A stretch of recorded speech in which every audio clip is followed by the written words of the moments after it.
This is the review or explainer video for Module 4, Lesson 3, which is the last lesson before the test. This is the one where we started looking at intersecting lines and what happens if we cut two pairs of a pair of parallel lines in half, and what kind of properties can we notice. So to get us started, we need a pair of parallel lines. Remember, parallel lines just means two lines that go on forever in any direction that never touch. So they're straight, they could go on forever, either to the left or to the right, or to the up or to the down, and they would never touch each other. All right, from there we need a transversal. Transversal is a straight line that intersects two or more other lines, right? So it intersects as in it cuts this first parallel line, and it cuts this parallel line. That makes it a transversal. All right, so from there, let's get it labeled. Let's call this angle 1, 2, 3, 4, 5, 6, 7, and 8. Now, we all went over some definitions, and I think it probably is worth going over them again because not everyone has them, and some people weren't here. So the first thing is we need to find alternate interior angles, and we need to break the word down. Interior just means inside angles, and so inside in the case of this situation means any angles in between the two parallel lines. And to be alternate interior angles, they need to be two angles on opposite sides of the transversal, right? The transversal being this black line that comes through the middle. So opposite sides of that, and they cannot be adjacent, which means they cannot be right next to each other. They cannot share a side and a vertex. So you can see pretty clearly that that's going to quickly give us only two options, right? We can have 3 and 6.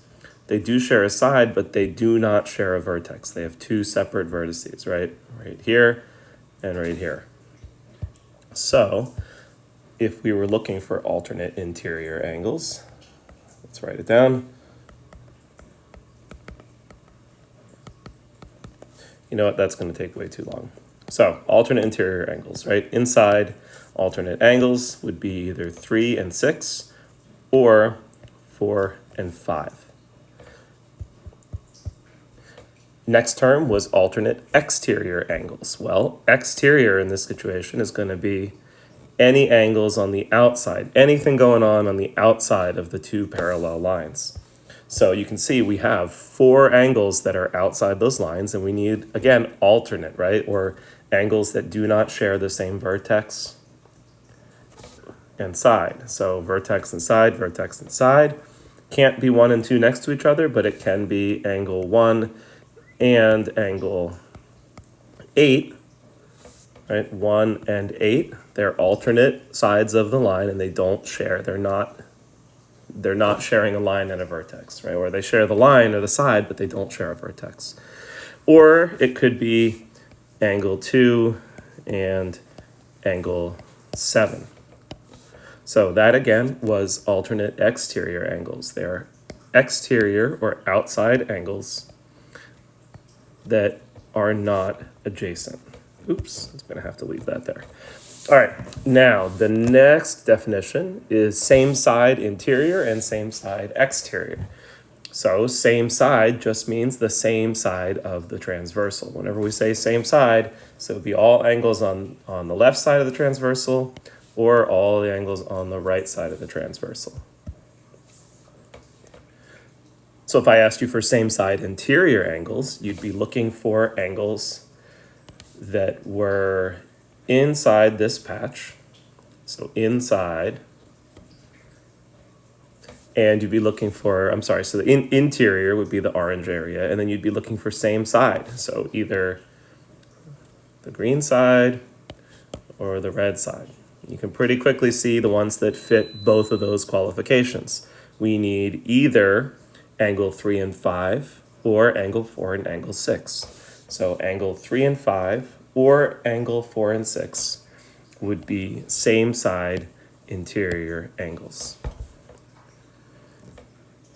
Same side exterior angles. Okay, well, again, exterior, so outside, oops, that was the wrong pen, outside the line, so exterior, And then same side. So we have either the left side or the right side. And we can see where those angles meet. So we could say angle 2 and angle 8 would be same side exterior angles, or angle 1 and angle 7 would be same side exterior angles. The last one is corresponding angles. Those are a little bit different.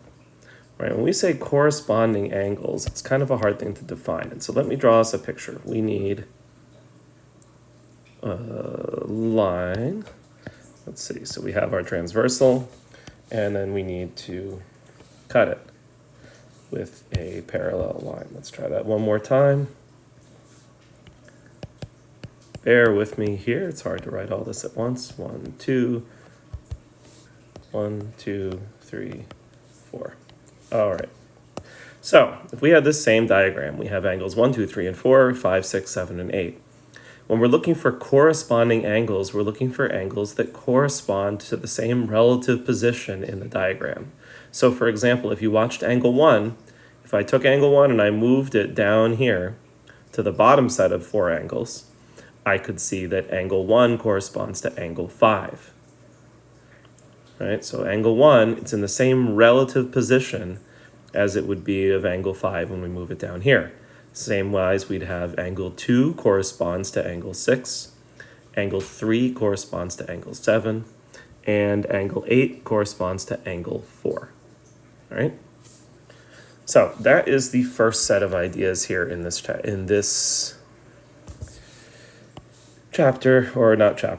lesson. The next thing we need to look at is how do we solve for unknown angles, right? If we know these properties, so let's again draw our lines, 2 parallel lines, and they're parallel and they're lines, so they go on forever, so we put the arrows on either side, and we cut them with a transversal, so it shoots through both. And in this problem, this is, if you're trying to follow along in the book, this is task 3 on page 125.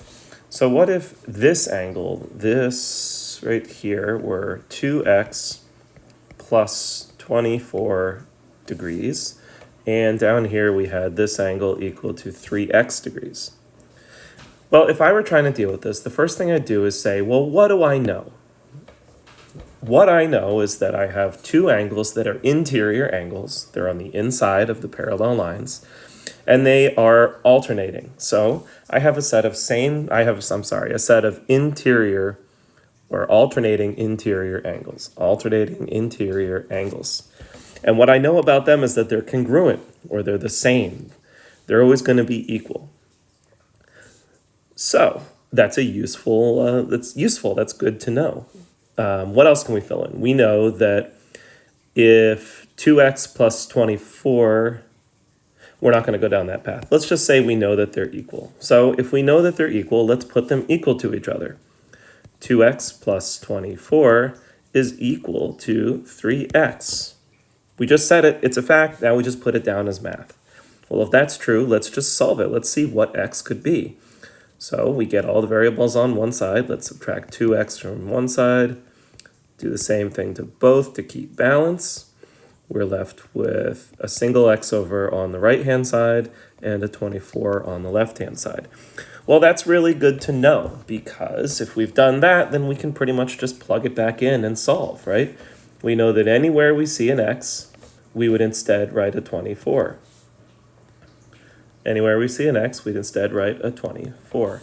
What that tells us is, well, 3 times 24 is going to be 72.